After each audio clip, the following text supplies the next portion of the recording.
दोस्तों राम राम और good morning. दोस्तों यहाँ पे लिखा हुआ है कुछ बेमेल या क्लेश कारक रेखाएं। लेकिन क्लेश कारक और बेमेल कब हो? जब मेल हो। जैसे जन्म कुंडली में होता है कि ग्रहों की स्थिति, वैसे हाथ में भी सेम होता है। ग्रहों की स्थिति जन्म कुंडली के अनुसार कुछ प्रदेशों में ऐसा है कि जन्म होते ही जो है टाइम ले लेते हैं, और कुछ में ऐसा है कि नाल काटने के बाद जन्मपत्री वो टाइम नोट किया जाता है। तो चाहे तुरंत हो या बाद में हो, दोनों पत्रिकाएं फिर जन्म कुंडली जो है वो सही ही बनती है। तो ये बेमेल और अनमेल का हिसाब किताब जो है ये चलता रहा है, ये पुरातन है, कोई नया नहीं है। लेकिन इसमें मैं ये आपको बता दूं, बहुत सारे चिन्ह हैं इसमें, कम से कम 50 चिन्ह होंगे। लेकिन कुछ चिन्हों के बारे में बताया जा सकता है। वो है पहला, इसमें ये है आपकी अनामिका। अनामिका उंगली होती ही शादी की उंगली है, ये है अनामिका। यदि इसके निचले पैर पर क्रॉस का चिन्ह हो, यहाँ पे अनामिका के क्रॉस का चिन्ह यहाँ पे हो, चाहे यहाँ पे हो, चाहे ऊपर या इधर बने, चाहे ऊपर के भाग में बने, लेकिन बनना चाहिए 1, 2 और तीसरे पैर पे। तो ऐसी, और दूसरे जातक के हाथ में, लड़की हो या लड़का, उसके हाथ में यह है अंगूठा।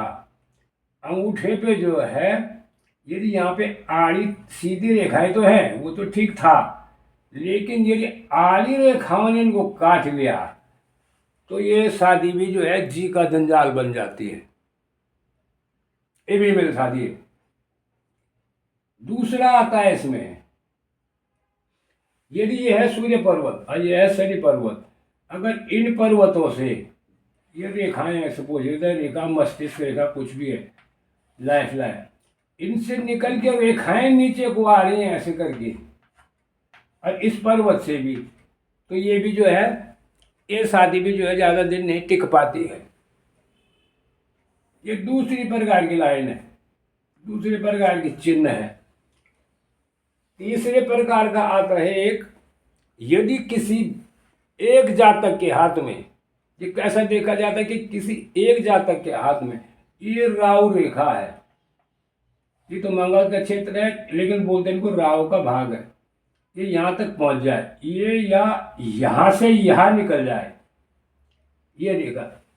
एक व्यक्ति, एक जातक के हाथ में, लड़का हो या लड़की के हाथ में, अगर ये रेखा यहाँ से निकलती है और दूसरे जातक के हाथ में भाग्य रेखा चाहे कहीं से भी निकले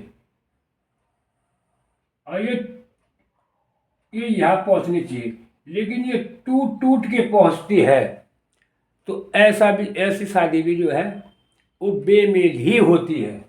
उसमें तो हमेशा ग्रह क्लेश बना हुआ है, क्लेश कारक ही होती है, ये रेखाएं होती ही क्लेश कारक हैं ये। इन ऐसे में जन्म कुंडली का मिलान जो वहाँ होता है वही हाथ में यहाँ होता है।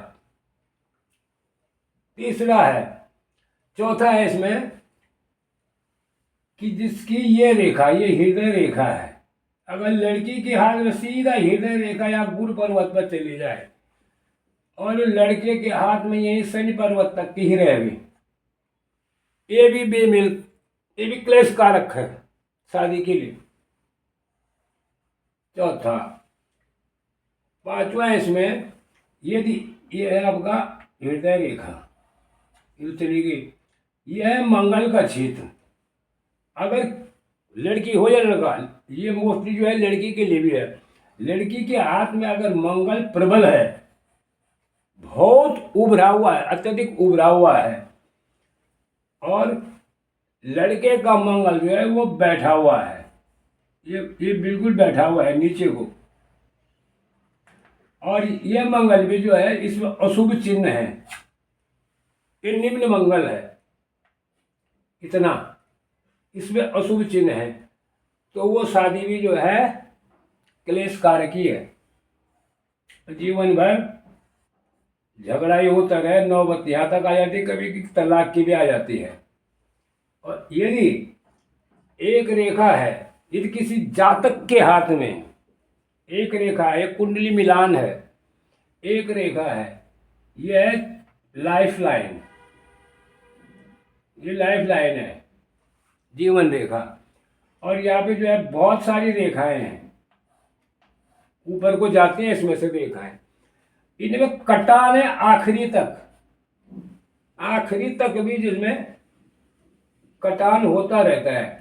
और इधर से भले ही भाग्य रेखा कहीं से भी निकले, लेकिन ऐसे कट के निकले, ऐसे कट के जो है शनि पर्वत पर चली जाए, तो ऐसी रेखा भी जो है, ऐसी रेखा का होना से भी जो है शादी ब्याह में जो है क्लेश बहुत जरूरी, बहुत बहुत बहुत ही हो जाता है ऐसी रेखाओं के होने से। इसीलिए जो है जन्म पत्री को, जन्म कुंडली को हमेशा जन्म का जो समय है वो कभी भूलना नहीं चाहिए। 1 मिनट का भी अंतर आने पे जो है, वैसे 4 मिनटों के अंतर पे अंतर पड़ जाता है, पर जो है कहने का मतलब ये है कि टाइम उसका बिल्कुल सटीक होना चाहिए, जो जन्म कुंडली वाले को, बनाने वाले को लिखा जाता है। इसलिए टाइम का बड़ी ही मूल्यवान चीज़ है जन्म का समय। इसलिए जो है इस प्रकार से ये चिन्ह बनते हैं हथेली में। और भी चिन्ह हैं, उनका विश्लेषण आगे कर दिया जाएगा। बस आज की वीडियो में इतना ही, आगे देखते रहिए। तब तक के लिए जय हिंद।